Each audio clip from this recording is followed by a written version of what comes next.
Student, I am going to begin the chapter number 8, the current electricity. Chapter 8, current electricity.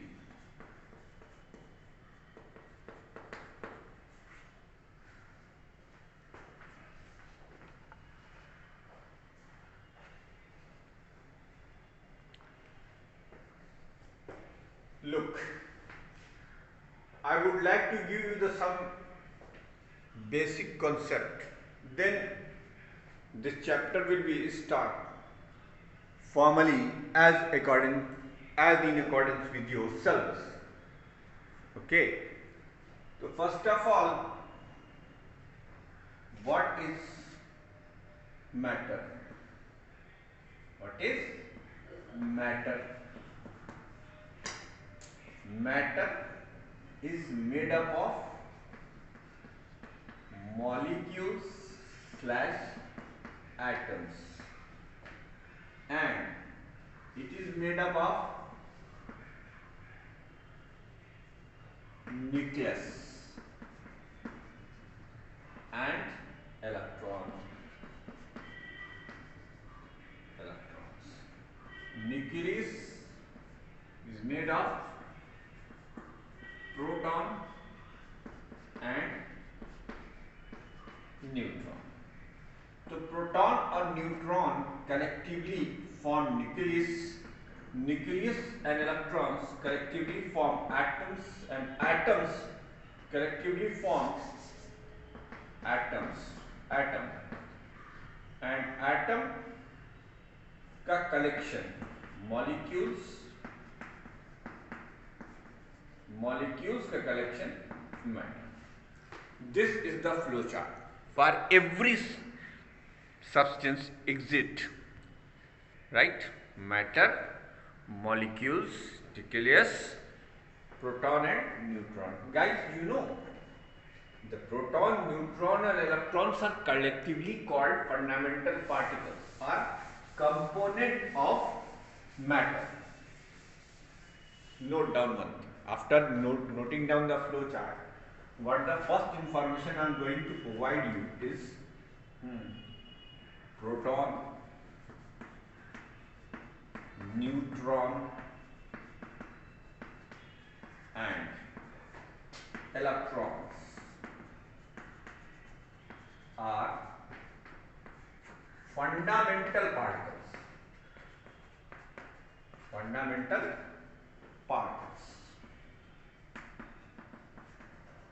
of a substance. तो जो सबसे छोटे particle किसी substance में हो सकते हैं वो ये तीन सब्सटेंस जो कि स्टेबल है, एग्जिट करते हैं और इन्हीं से कोई एटम बनता है.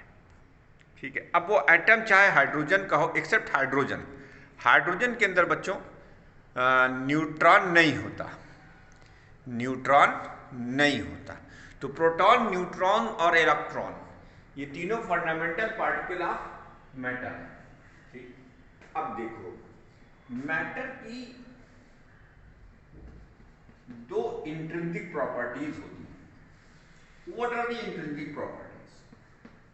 ऐसी प्रॉपर्टी जिसका कोई इफेक्ट हो और जो दिखती ना हो, इंट्रिंसिक प्रॉपर्टीज.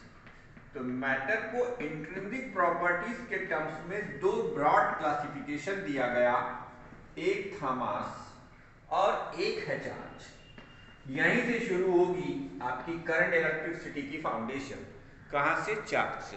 तो किसी ऑब्जेक्ट के पास चार्ज है, किसी मैटर के पास चार्ज है, किसी सब्सटेंस के पास चार्ज है, इस बात का सबूत है इलेक्ट्रोमैग्नेटिक इफेक्ट. जैसे मिसाल का तौर पर आप अगर किसी लाइव वायर को छूते हैं, टच करते हैं तो आपको शॉक लगता है. क्यों लगा शॉक? क्योंकि आपकी बॉडी के अंदर मौजूद इलेक्ट्रॉन्स क्या होते हैं, एक फोर्स ऑफ रिपल्सन एक्सपीरियंस करते हैं करंट से. अभी हम इसके बारे में विस्तार पूर्वक चर्चा करेंगे. इलेक्ट्रॉन, जैसे आपने सिक्का उछाला, क्वाइन आपने थ्रो किया एयर में और वो क्वाइन जो है मैग्नेट से जाके चिपक गया. तो ये क्यों हुआ? क्योंकि चार्ज था. तो इलेक्ट्रोमैग्नेटिक इफेक्ट इस बात का सबूत है कि किसी मैटर की एक इंट्रिंसिक प्रॉपर्टी है चार्ज, ठीक, और मास है, ये सबूत देता है ग्रेविटेशनल इफेक्ट। अगर मास ना होता तो ग्रेविटेशनल इफेक्ट ना होता। अब हम इसी चार्ज के बारे में डिटेल एनालिसिस करेंगे। डिटेल एनालिसिस किसके बारे में करेंगे बच्चों? चार्ज के बारे में। तो ये मैग्नेटिक इफेक्ट, इलेक्ट्रोमैग्नेटिक इफेक्ट, और ठीक, तो now let us come to the charge. Charge के बारे में अगर आप यहां इन वीडियोस को कायदे से देखकर इसके सारे पॉइंट्स नोट डाउन करे रहेंगे, जब 12th में ये एक बार फिर से वापस आपके पास आएगा तो आपको वहां समझने में कोई दिक्कत नहीं होगी, क्योंकि वो प्रीवियस नॉलेज आपके पास हम यहीं प्रोवाइड किए दे रहे हैं। चार्ज क्या है? What is charge? चार्ज क्या है? The intrinsic property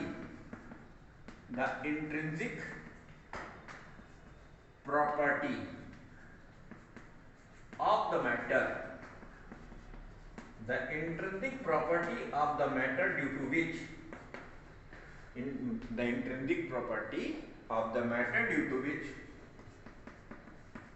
it attract or repel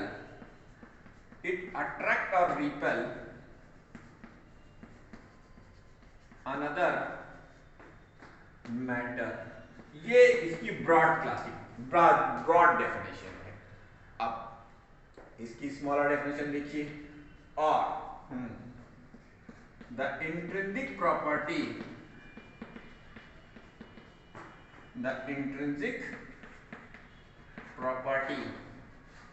of the some fundamental particles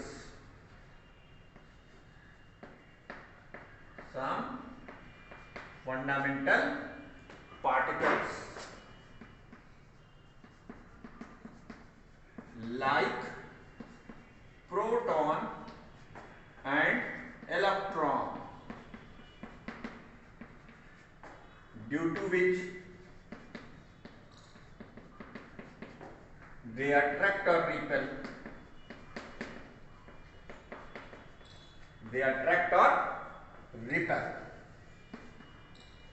another fundamental particle।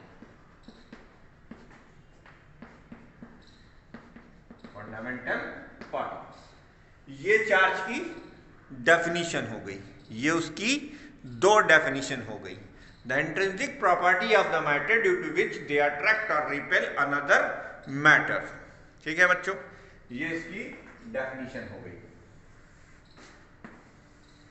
तो हम इसी के अंदर लिखेंगे, जो भी लिखेंगे इसके अंदर लिखेंगे, ताकि कोई कंफ्यूजन क्रिएट ना होने पाए। अच्छा, तो ये चार्ज की डेफिनेशन हो गई थी। अब चार्ज आता कैसे है, जाता कैसे, इसको भी समझ लो। देखो, तुमने केमिस्ट्री में सेलिना जेटली की बुक पढ़ी होगी, दलाल वाली। उसका मैं एक छोटा सा एग्जांपल लेता हूं। देखो, consider the atom of sodium. देखना जरा ध्यान से, द एटम ऑफ सोडियम। अब ये जो सोडियम है, सोडियम का Z11 होता है। आप जानते हैं इसके पहले ऑर्बिट में 2 इलेक्ट्रॉन, इसके दूसरे ऑर्बिट में 1 इलेक्ट्रॉन और इसके तीसरे ऑर्बिट में 1 इलेक्ट्रॉन होता है। तो अगर हम सोडियम का न्यूक्लियस ऐसे शो करें तो इसमें हम दिखाएंगे भाई हमारे पास 11 प्रोटॉन है और 12 न्यूट्रॉन है। इसकी पहली सर्कुलर ऑर्बिट जो कि अज्यूम की जाती है, इसके अंदर आपको पता है केवल 2 इलेक्ट्रॉन होंगे। ये देखिए, इसके बाद इसकी ऑर्बिट में 8 इलेक्ट्रॉन होंगे।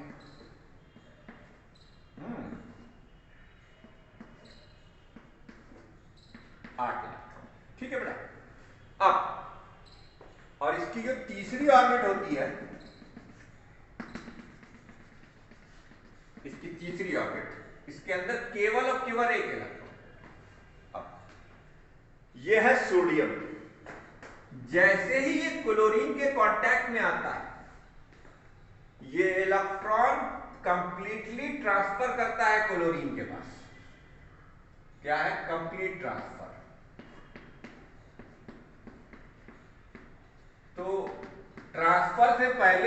सोडियम अलग एटम था, क्लोरीन का एक अलग एटम था, लेकिन जब इलेक्ट्रॉन का ट्रांसफर हुआ तो इन दोनों ने एक दूसरे को बांध दिया। बांध दिया का मतलब अट्रैक्ट कर लिया। क्या आ गया? अट्रैक्शन। अच्छा, तो ये बना सोडियम क्लोराइड, जिसमें आप लिखते हैं Na+Cl-। तो भैया ये डायग्राम तुमको ये समझाने के लिए बनाया गया है कि देखो, चूंकि इलेक्ट्रॉन है फंडामेंटल पार्टिकल और इलेक्ट्रॉन के पास है चार्ज, तो चार्ज जब ट्रांसफर हुआ सोडियम से क्लोरीन पर, तो सोडियम क्लोराइड का मॉलिक्यूल बना। तो सोडियम क्लोराइड के मॉलिक्यूल के बनने का मतलब दोनों को बांधा गया है। द फोर्स ऑफ अट्रैक्शन और रिपल्सन है for some particles like protons and neutrons due to which they attract or repel another particles। ये वाली डेफिनेशन यहाँ पर चरित्रार्थ हो गई। यही समझाना चाह रहा था कि चार्ज के ट्रांसफर से अट्रैक्शन या रिपल्सन की प्रॉपर्टी जनरेट होती है, डेवलप्ड होती है।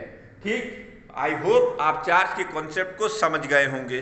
अब चार्ज दो टाइप के होते हैं, charges are of two type. बहुत कुछ बताना बाकी है आपको। चार्जेस और ऑफ टू टाइप। चार्जेस क्या होते हैं बच्चों? टू टाइप के होते हैं।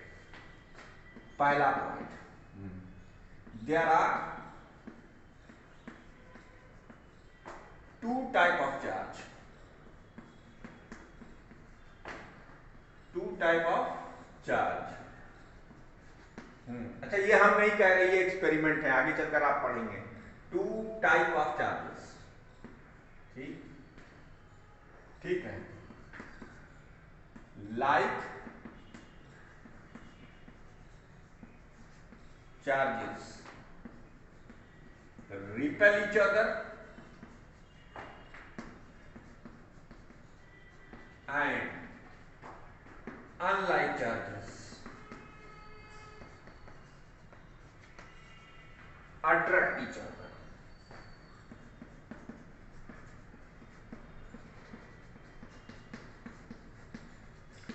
चलिए एक राज आपको बता देता हूं। According to sign convention of Benjamin Franklin, according to sign convention of Benjamin Franklin, ये अच्छों को नहीं मालूम होता है कि इलेक्ट्रॉन का चार्ज निगेटिव क्यों और प्रोटॉन का चार्ज पॉजिटिव क्यों। तो भैया दुनिया में कोई भी ताकत नहीं है जो आपको ये दिखा सके कि कौन है नेगेटिव, क्योंकि ऑब्वियस सी बात है नेगेटिव दिखता नहीं। नेगेटिव का फिजिक्स में बहुत ब्रॉड सेंस होता है। जब आप 11th में फिजिक्स लेंगे तब मैं आपको डिटेल बताऊंगा इसके बारे में, थोड़ी देर के लिए इंतजार कीजिए। तो according to sign convention of Benjamin Franklin, किसका? Benjamin Franklin. देखिए भाई, ये हम नहीं कह रहे, क्योंकि बेंजामिन फ्रैंकलिन से पहले पॉजिटिव चार्ज को विट्रोनियस और नेगेटिव चार्ज को रेजोनियस के नाम से भी बुलाया जाता था। आपको सीता गीता पसंद हो, आपको राम श्याम पसंद हो, तो ये कन्वेंशन आप अपने हिसाब से दे सकते हैं। There is no rule, but according to Benjamin Franklin, the sign according to sign convention of Benjamin Franklin, proton is positively charge, proton is positively charge, positively charged, and electron is negatively charged। Electron क्या है बच्चों? Negatively charge है। ठीक, ये किसने कहा? Benjamin Franklin ने। ये कुछ बातें चार्जेस के बारे में आपको पता होनी चाहिए। ठीक, अच्छा, और कुछ बातें पता होनी चाहिए। The SI unit of charge is coulomb. क्या होती है भाई? Coulomb, abbreviated as capital C. इसके बारे में एक बात और पता होनी चाहिए। The smallest fundamental charge, the smallest fundamental charge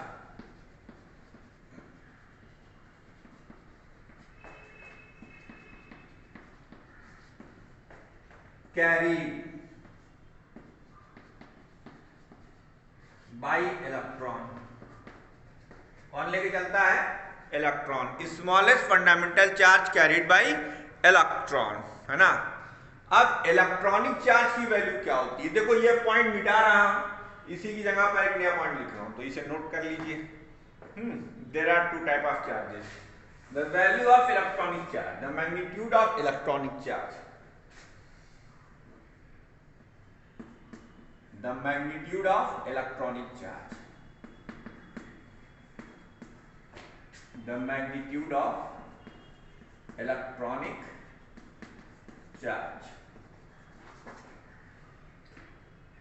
इसको E से लिखेंगे और ये 1.6 इंटू 10 की पावर -19 कूलम। बेटा जब हम किसी का मैग्नीट्यूड लिखते हैं तो उसे दो वर्टिकल लाइन के बीच में लिख देते हैं, ये मैग्नीट्यूड हो गया, the magnitude of electronic charge. और आगे कुछ पॉइंट्स बताता हूं, बता रहा होगा आपको, बुक से हटकर बात की जा रही है आपकी।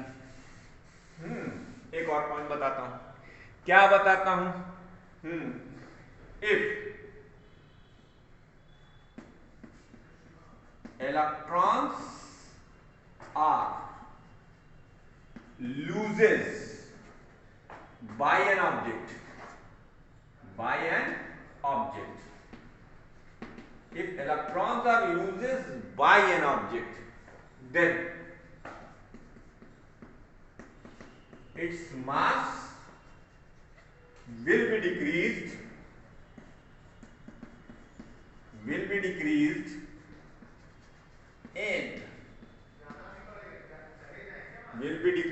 and it is said to be charged positively. It is said to be charged positively. ये पॉजिटिवली चार्ज कहलाती है। जैसे अभी आपने थोड़ी देर पहले एक एग्जांपल सीखा था, सोडियम से एक इलेक्ट्रॉन ट्रांसफर हुआ, तो अगर कहीं लिखा हुआ हो फॉर एग्जांपल Na+, इसका मतलब इसने अपना एक इलेक्ट्रॉन लॉस किया है। अगर कहीं लिखा हुआ हो Al3+, इसका मतलब इसने अपना 3 इलेक्ट्रॉन लॉस किया हुआ है एल्यूमिनियम में। जैसे यहाँ लिखा हुआ Cu2+, तो इसका मतलब इसने अपने 2 इलेक्ट्रॉन लॉस किए हुए हैं। अच्छा, अगर आप अब ये आयन कहलाएंगे, पहले जब ये लॉस नहीं किए हुए थे तब ये एटम थे, अब ये पॉजिटिव आयंस हैं। क्या है बेटा? ये पॉजिटिव आयन। ऐसे ही एक पॉइंट और, ठीक। अच्छा, क्या है वो पॉइंट? वो पॉइंट है if electrons are gained by an object, then its mass will be increased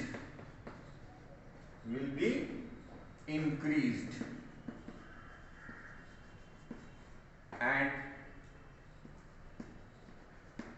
it is said to be charged negatively.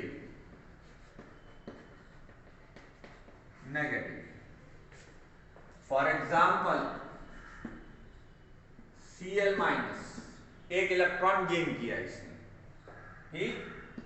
O22- इसने 2 इलेक्ट्रॉन गेन किया, ठीक।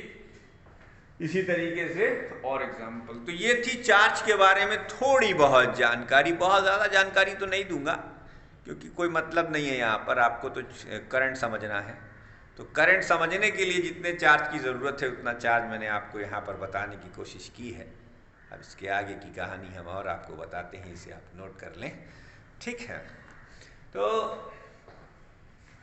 नोट कर लीजिए इसको। आइए,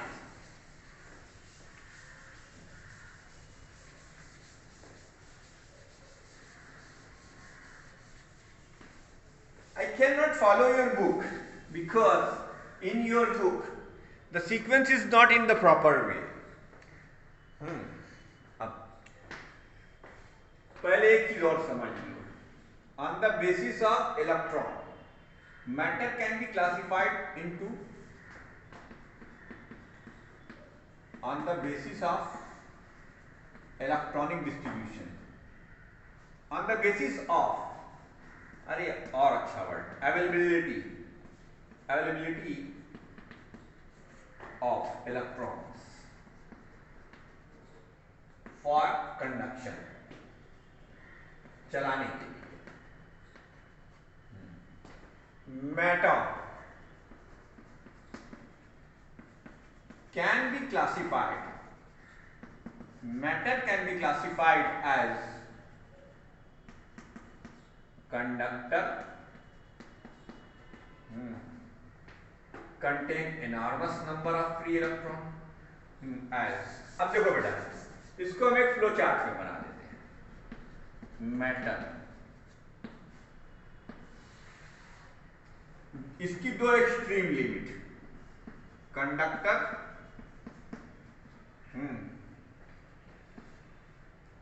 allow current without any resistance, allow current to flow,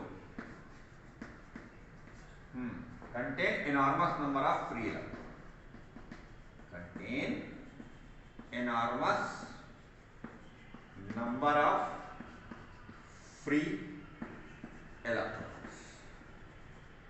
ठीक, ये. और दूसरा insulator, does not allow current, does not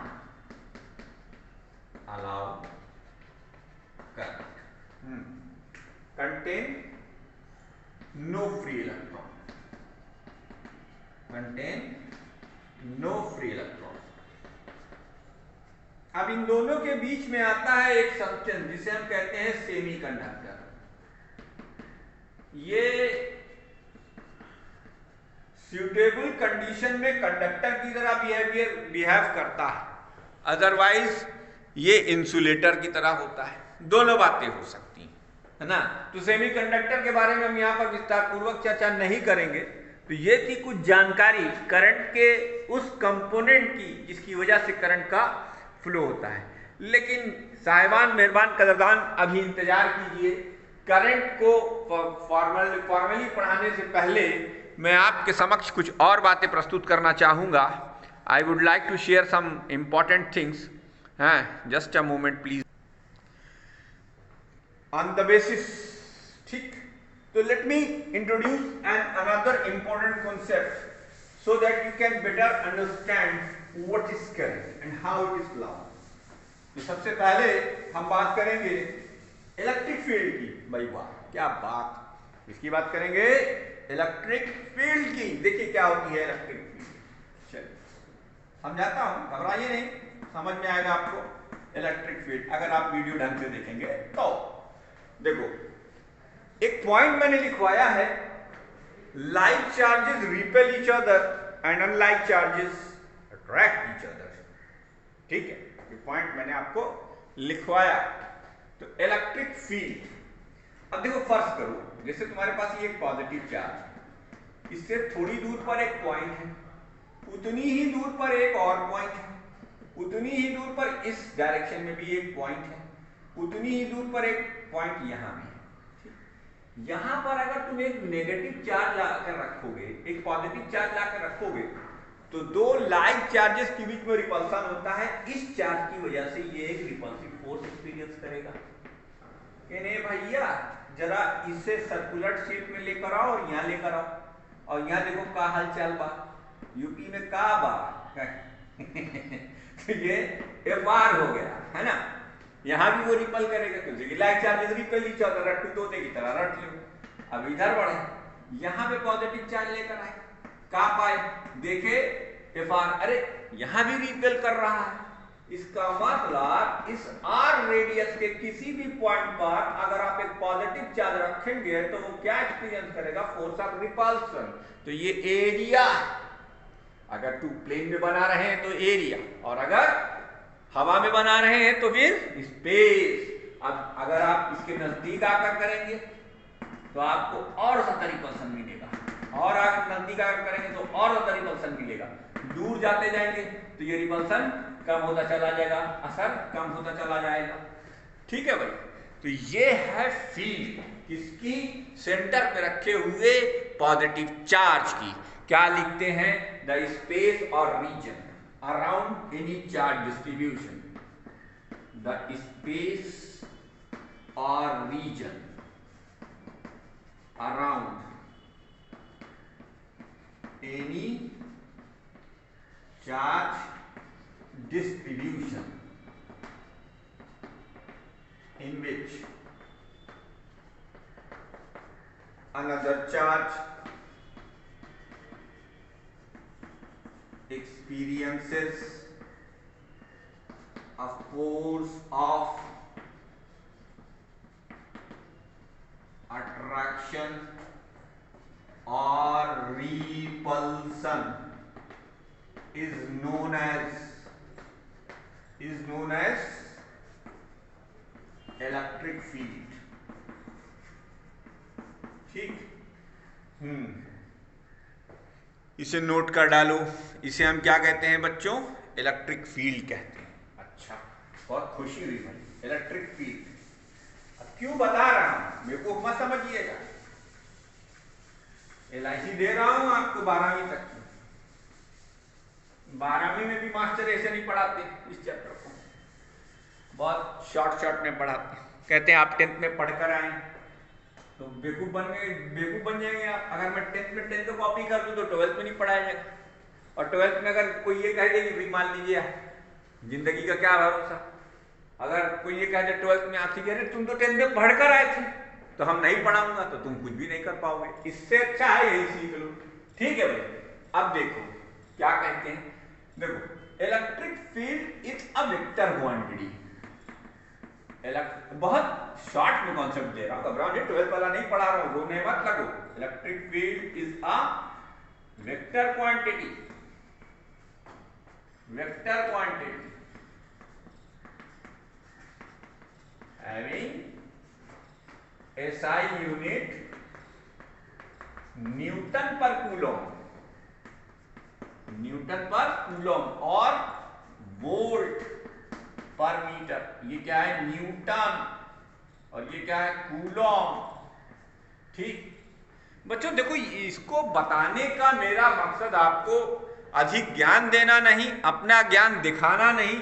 इसको मैंने क्यों बताया है, बस अब वो घड़ी आ गई। क्या घड़ी आ गई भाई, देखिए किसी रीजन में अगर हमें ये दिखाना है कि यहाँ एक यूनिफॉर्म इलेक्ट्रिक फील्ड है, तो ये एक प्रॉपर वे, बेस्ट वे है क्या, एक यूनिफॉर्म इलेक्ट्रिक फील्ड को दिखाने का, कि आप दो पैरेलल लाइंस खींच दीजिए। क्या खींच दीजिए, दो पैरेलल लाइंस खींच दीजिए, और जिस डायरेक्शन में इलेक्ट्रिक फील्ड जा रही हो उस डायरेक्शन में एक तीर लगा दीजिए। अब ये इलेक्ट्रिक फील्ड हो गई। ध्यान से देखिएगा, इलेक्ट्रिक फील्ड है। ठीक, इस इलेक्ट्रिक फील्ड में अगर कोई पॉजिटिव चार्ज है तो उसकी टेंडेंसी होती है move in the direction of electric field. A positive charge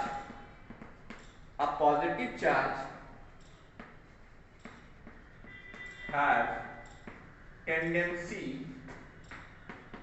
to move in the direction of electric field, in the direction of electric field. उसी तरीके से अगर एक नेगेटिव चार्ज है, बेटा ये क्या है, पॉजिटिव चार्ज। उसी तरीके से अगर एक नेगेटिव चार्ज है तो नेगेटिव चार्ज की टेंडेंसी इलेक्ट्रिक फील्ड के बाहर जाने की होती है। A negative charge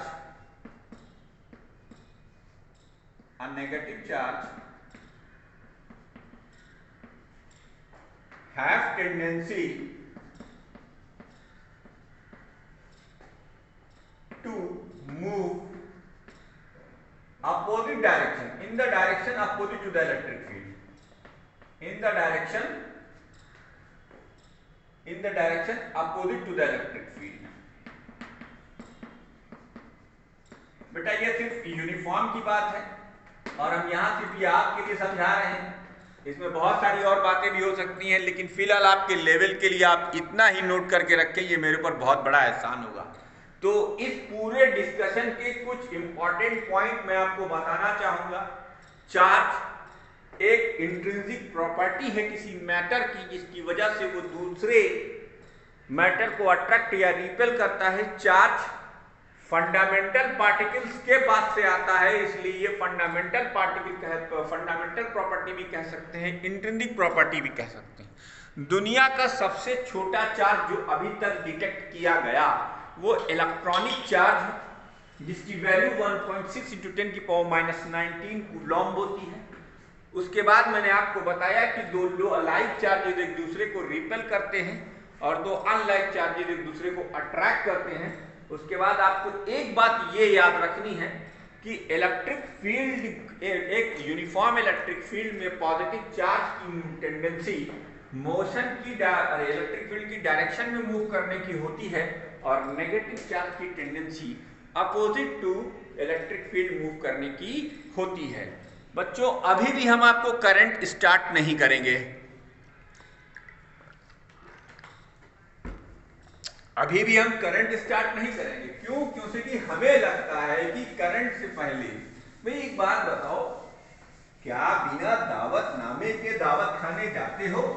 without invitation do you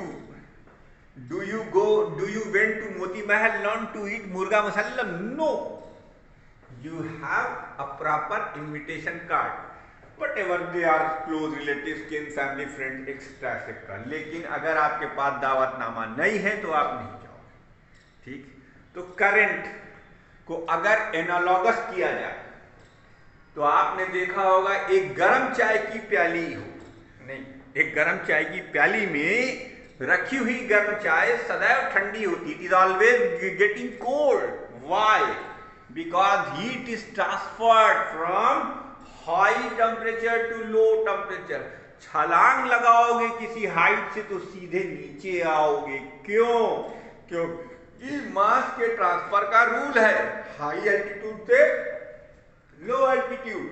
उसी तरीके से चार्ज के भी ट्रांसफर का एक रूल है। उस रूल को डिस्कस करने के लिए हम आपको एक टर्मिनोलॉजी सिखाने जा रहे हैं जो आपकी बुक की हेडिंग के हिसाब से 8.3 है।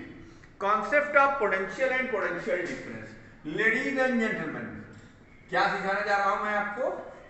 Concept of potential, concept of potential and potential difference, ये मैं आपको सिखाने जा रहा हूं। पोटेंशियल डिफरेंस, चलिए इसकी पहले मैं आपको लिटरल मीनिंग बताऊं। क्या? The potential of a body is measured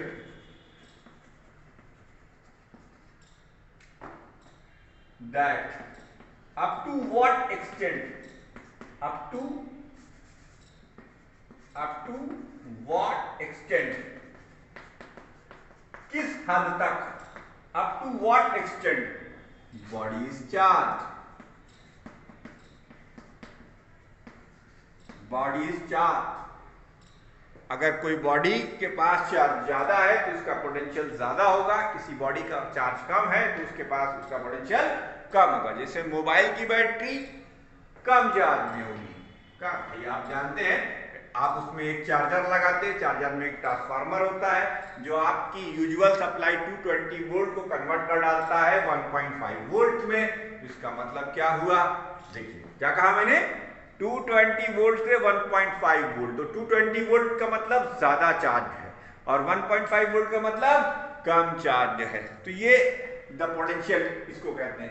या और स्ट्रिक्ट में लिखना चाहो, द डिग्री ऑफ इलेक्ट्रिफिकेशन, यही बात को एकदम बंद लफ्जों में कहा जाएगा, the degree of electrification, the degree of electrification of an object is measured by its potential। अब ये दो इसकी लिटरल मीनिंग हो गई, इट्स पोटेंशियल। अब इसकी मैथमेटिकल डेफिनेशन देखो, ठीक है? Mathematically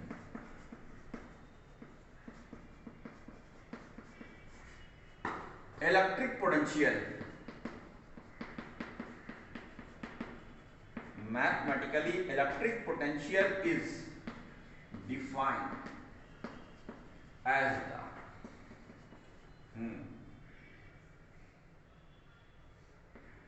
work done in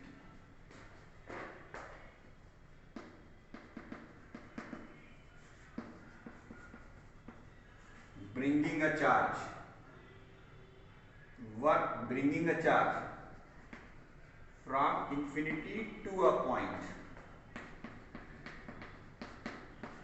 per unit charge. ये मैथमेटिकल डेफिनेशन हो गई. If W is the work done and Q is the potential, अरे Q is the charge. Q क्या है बच्चों? चार्ज. Q is charge. तो ये यहां हम बक्से में लिख रहे हैं. देन पोटेंशियल, ये इसके बाद का ऊपर. देन इलेक्ट्रिक पोटेंशियल, इसकी वैल्यू V की वैल्यू W अपॉन V की वैल्यू क्या हो गई? W upon Q. ये फार्मूला नोट कीजिए, नोट इट डाउन, इसको नोट कर डालिए. आगे बढ़ते हैं. अब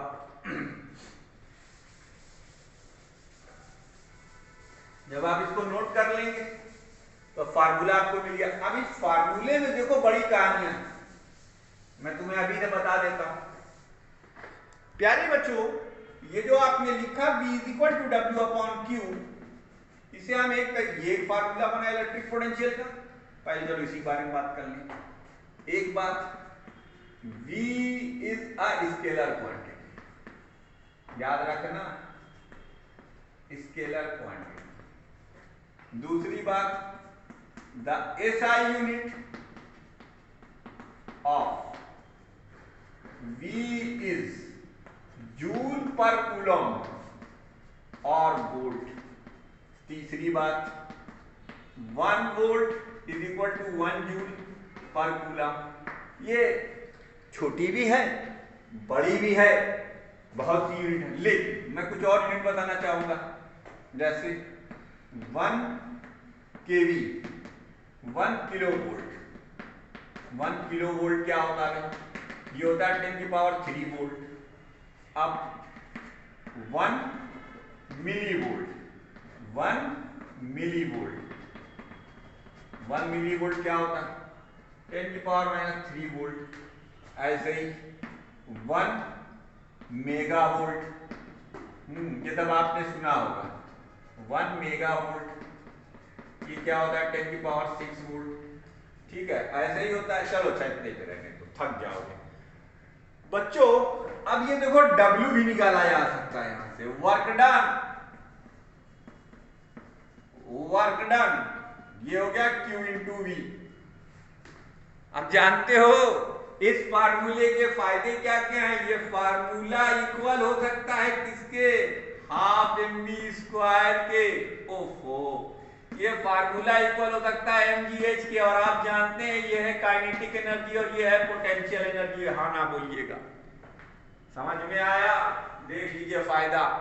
और तब अगर हमने W यानी work done in moving a charge through a potential V लिया, ये क्या है? Work done. इसकी डेफिनेशन क्या बनी? Work done, work done in moving a charge Q which is accelerated through a potential V. लो बेटा इधर 12 का है, which is accelerated through a potential V. ये देखो, ठीक. तो हम काइनेटिक एनर्जी को भी QV से इक्वेट कर सकते हैं, पोटेंशियल एनर्जी को भी QV से इक्वेट कर सकते हैं. ये आगे आने वाले बहुत सारे न्यूमेरिकल्स में हम आपके साथ डिस्कस करेंगे, लेकिन फिलहाल आप इतना नोट कीजिए. तो ये थी पोटेंशियल के बारे में थोड़ी बहुत जानकारी। कि knowledge is the endless ocean. मैं ये कह दूं कि मैंने ये चैप्टर कंप्लीट कर दिया तो वो आपके दिल की तसल्ली है, ऐसा होता नहीं है। ठीक है, वो फॉर्मेलिटी होती है, क्योंकि नॉलेज इज एंडलेस ओशियन।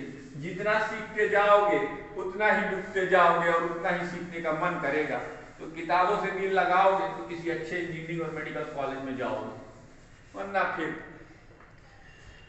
तेरा अल्लाह है हाफिज। ठीक है, आगे देखिए। चलिए साहब, थोड़ा इमोशनल सेंटी हो गया यार, मैं सेंटी नहीं होना चाहिए। देखिए, अब हम बात करेंगे इलेक्ट्रिक पोटेंशियल डिफरेंस की। ये देखिए साहब, अब आपको तुरंत याद आ जाना चाहिए कि ये हमने क्या बनाई है, इलेक्ट्रिक फील्ड। इसमें हमने दो पॉइंट्स लिए, एक का नाम हमने ए रखा, एक का नाम हमने बी रखा। हमने कहा दूरी इनके बीच की एक्स। बहुत अच्छा, ठीक साहेब। हमने कहा let us substitute a charge Q not at B। तो आप जानते हैं इस चार्ज की नेचुरल टेंडेंसी क्या होगी, इन the direction of electric field move करने की होगी। लेकिन आप कहते हैं अबे ओ Q नॉट B से उठ और A पे आ। Mark my word, Q not खुद कहा जाना चाहता है इधर की तरफ, इलेक्ट्रिक फील्ड की तरफ। चलो अगर तुम कंफ्यूजन की लंबी सी बना लेते हैं ताकि तुम्हारे भेजे में बात आ जाए, भेजा फ्राई नहीं करना, समझ गए। अच्छा, तीर वेक्टर का साइन है, ठीक। तो मेरे बुजुर्गों और दोस्तों, नौजवानों, मेरी बात को सुनो, ध्यान से सुनो। क्या कह रहा हूं मैं? कह रहा हूं Q नॉट अगर अपने से जाता तो वो उधर जा रहा है, लेकिन अगर हम Q नॉट से कह रहे हैं कि तू आ B से, तो कह रहा है मैं खुद से नहीं आऊंगा, काम करो, मुझे जबरदस्ती बुलाओ। तो इसका मतलब हमें वर्क डन करना पड़ेगा अगर हम इस चार्ज को यहां से यहां तक लाना चाहते हैं, ठीक। तो देखो यहां पर डिफाइन होगा द इलेक्ट्रिक पोटेंशियल डिफरेंस। क्या डिफाइन होगा?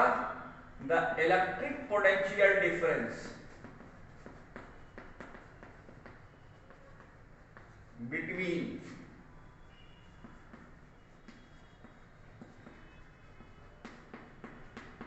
two points is the ratio of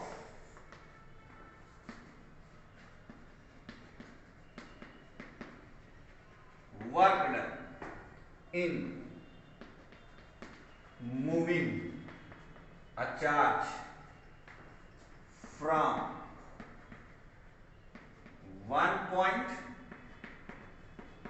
to other without acceleration। ये लिखना बहुत जरूरी, without acceleration. Moving a charge from one point to other without acceleration, बिना एक्सीलरेशन के मूव कर रहे हैं, without acceleration to the magnitude of charge, to the magnitude of charge. तो देवियों और सज्जनों, मेरी बात को ध्यान से सुनो, ये इसकी मैथमेटिकल डेफिनेशन है। मैथमेटिकली लिख लेना यार, मैथमेटिकली। अभी मैं इसकी लिटरल मीनिंग भी तुमको बताता हूं। तो if W is the work done, if W is the work done in moving Q naught from B to A, then potential difference V final minus V initial, potential difference V final minus V initial यानी VA minus VB is equal to W upon Q naught। ये देखिए W upon Q naught। इसी को और अच्छे से अगर देखेंगे हम तो हम लिखेंगे W। अब देखो W is equal to Q not times V final minus V initial. ये वर्क डन का फार्मूला डिफाइन होगा। यानी चार्ज के चलने के लिए क्या जरूरी है? पोटेंशियल का डिफरेंस। बिना पोटेंशियल डिफरेंस के चार्ज नहीं चला करते। अगर चार्ज को चलाना है तो पोटेंशियल डिफरेंस का होना जरूरी है। आइए साहब, इस मैथमेटिकल डेफिनेशन के अलावा हम आपको एक और डेफिनेशन बताते हैं। क्या है वो डेफिनेशन देखिए, the electrical state of the conductor. अब इसकी मैथमेटिकल डेफिनेशन हो गई। अब जब पहले और दो तीन बातें लिखी हैं। Potential difference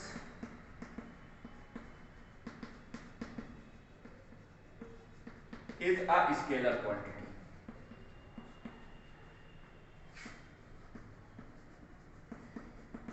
Is a scalar quantity.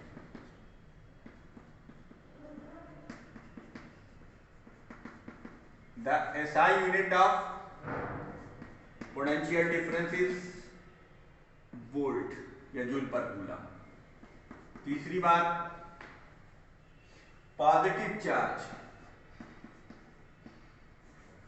move from high potential to low potential. Negative charge move from low potential to high. ये कुछ बातें हैं जो पोटेंशियल डिफरेंस के लिए हमको सिग्निफाई करनी पड़ती हैं। ठीक, तो ये वक्त है 9 बजे रात का और ये वक्त है 100 बात की एक बात का। आइए, पोटेंशियल तो हमने कर डाला, इसकी एक और डेफिनेशन बताऊं, उसके बाद फिर हम आपको आपके दूसरे टॉपिक की तरफ लेकर चलूंगा। क्या है आपका, the electrical state of the conductor. इसको भी लिख लेना उसी डेफिनेशन में। The electrical state of the conductor, the electrical state of the conductor that determine the direction of charge flow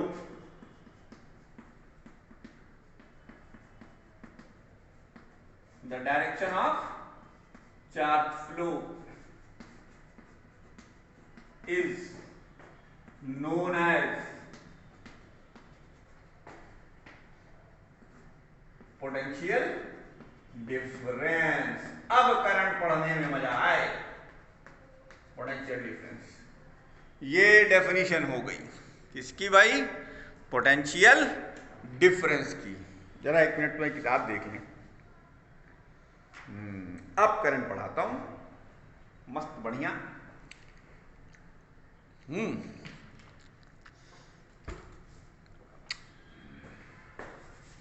current, what is current?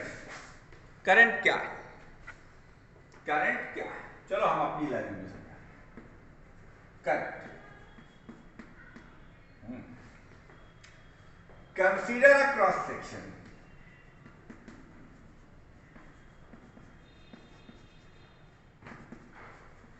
Cross sectional area, cross section of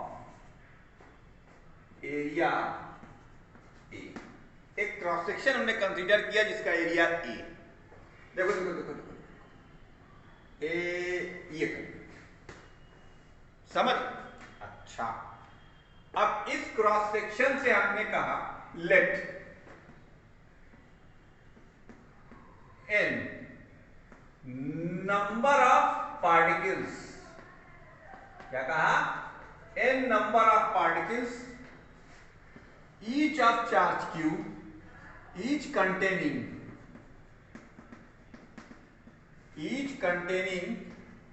charge q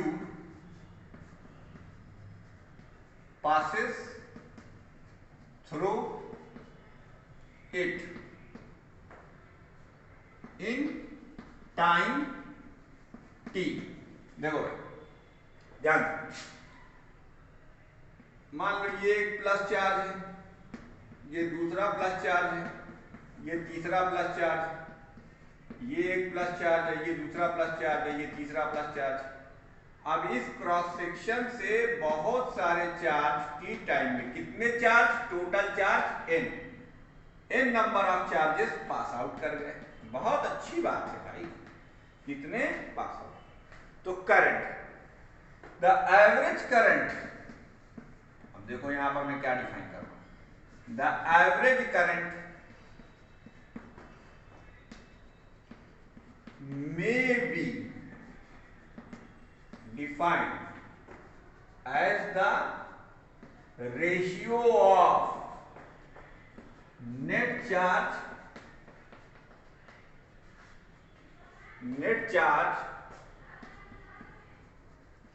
passes through the cross section,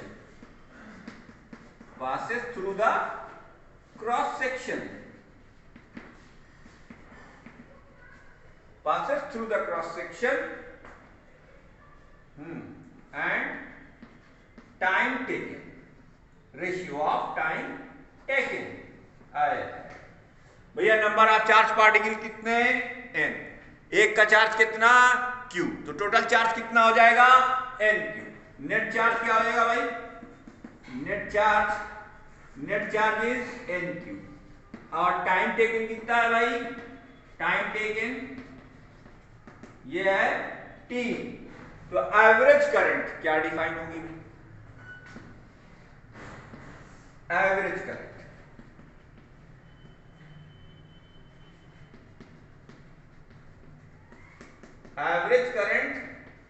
net charge divided by time taken, तो net charge कितना है बच्चों, n into Q upon T, ये क्या हो गया I average, क्या हो गया ये आई एवरेज। ठीक, अब इसे नोट करो। अब सुनो, यहीं से बनता है कुछ फार्मूला, कुछ करा, सब बताता हूं, ठीक है।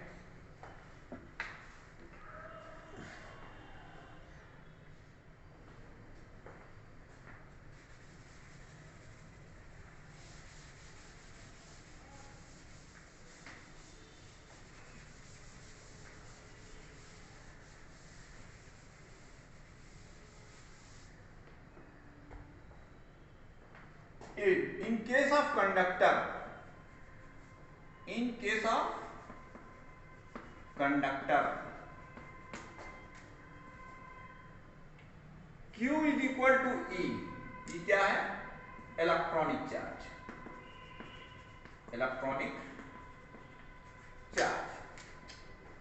तो आई एवरेज का formula n e upon t, ये। उसके बाद आपके मन में एक सवाल आ रहा होगा कि हमने हमारी किताब में पढ़ा था rate of flow of charge is called current. बेटा वो इंस्टेंटेनियस वैल्यू है इसकी किसकी, एवरेज करंट की। सुनो, है if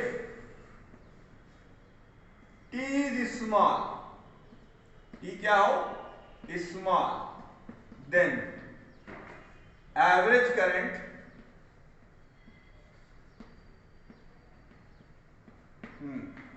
is known as instantaneous current and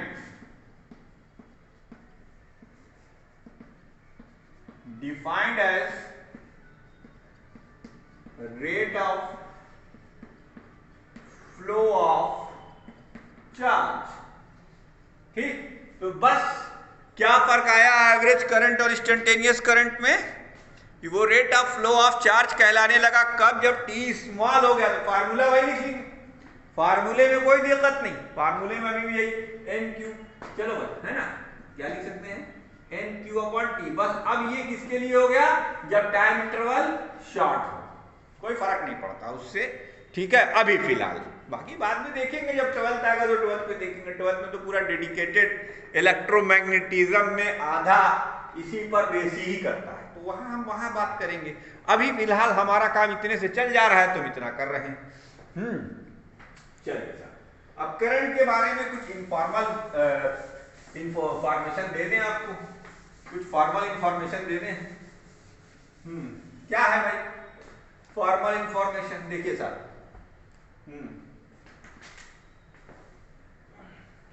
number 1,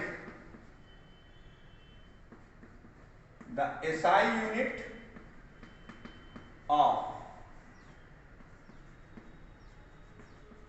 current is ampere, abbreviated as A. ठीक। Current is one of the base quantity, one of the base quantity in SI system of unit। ठीक। तीसरी बात,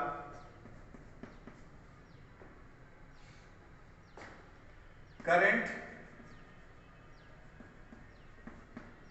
having both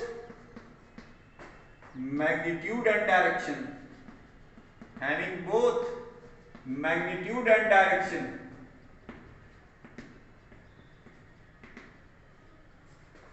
not is a vector, not is a vector, rather it is a scalar। अब वो scalar क्यों है, इसका जवाब 11वीं में दिया जाएगा। Rather it is a scalar, अभी फिलहाल वो आपके बियॉन्ड द स्कोप है। ठीक। करंट, अच्छा, इन डीसी सर्किट यानी इन डायरेक्ट करंट सर्किट, हमारा ऐसे in the current is measured by a device,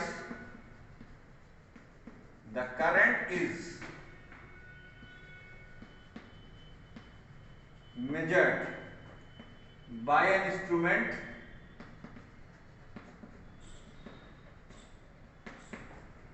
known as ammeter,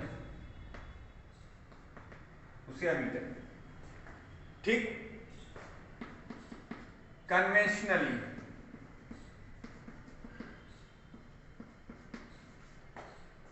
the direction of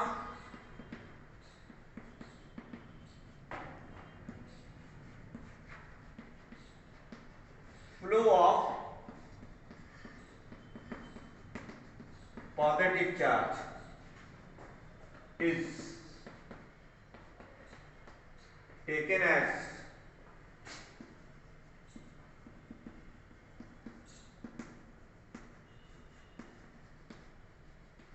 direction of current। ठीक। Direction of current. जो कुछ ना समझ में आए उसे जरूर पूछिए, कमेंट पे बताइए, ग्रुप पर, व्हाट्सएप पर, डाउट ग्रुप पे वॉइस मैसेज लीव कीजिए।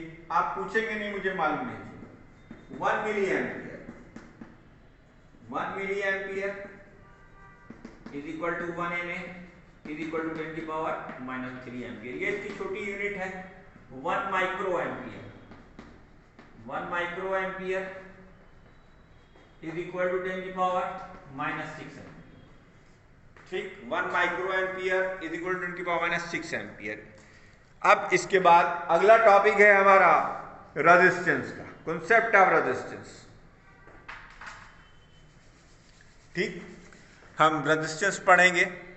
वीडियो काफी ज्यादा लंबा हो चुका है, इसलिए वीडियो को हम यहीं पर रोकेंगे। नेक्स्ट वीडियो में हम आपके लिए लाएंगे इससे भी कुछ अदर कॉन्सेप्ट।